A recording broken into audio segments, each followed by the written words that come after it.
For today's video mga kaibigan, bigyan natin ng kulay at buhay ang galang ampalaya na makikita ito sa Damon mga kaibigan. Try nyo kung meron sa lugar nyo to mga kaibigan.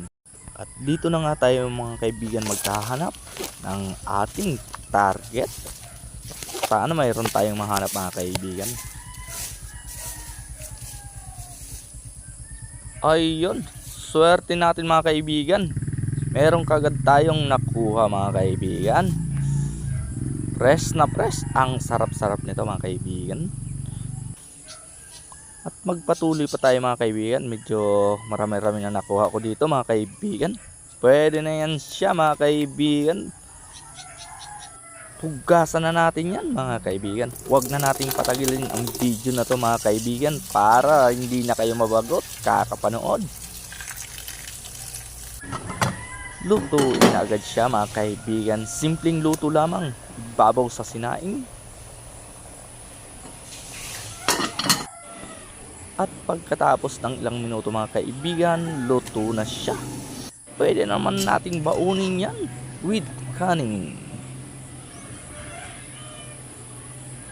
Ayan, masarap na yan siya mga kaibigan. Happy lunch time sa mga bitter dyan mga kaibigan. Kain na tayo. Mabilisan lang to mga kaibigan. Oh. Ayan na yung niluto natin na gala na ampalaya mga kaibigan. Oh. Gala na ampalaya. Dahon ng ampalaya mga kaibigan. Ulam natin to mga kaibigan. Nilalagay ito sa munggo pero tayo ay kakainin natin.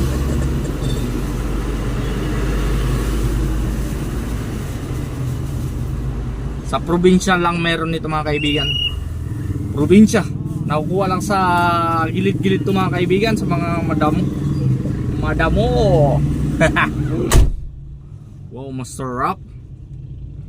Sa madamo na lugar mga kaibigan. Meron ka makikitang mga ganito. Mapait to mga kaibigan. Mapait na pait. Pait na mapait. Pagpapawisan tayo nito mga kaibigan. Meron pang sili. Ang sarap. Yan.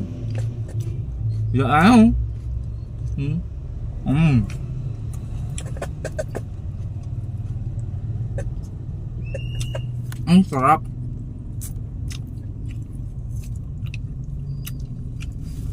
Palasa na bagoong. Yan. Pwede na. Pwede na siya mga kaibigan. Road trip niyan.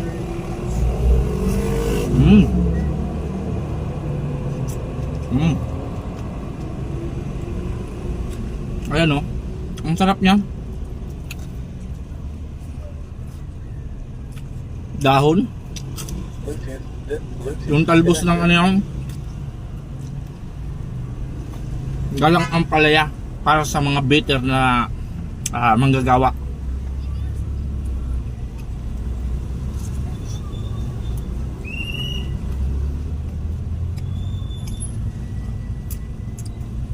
Masarap din to panlagay sa munggo.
Mm.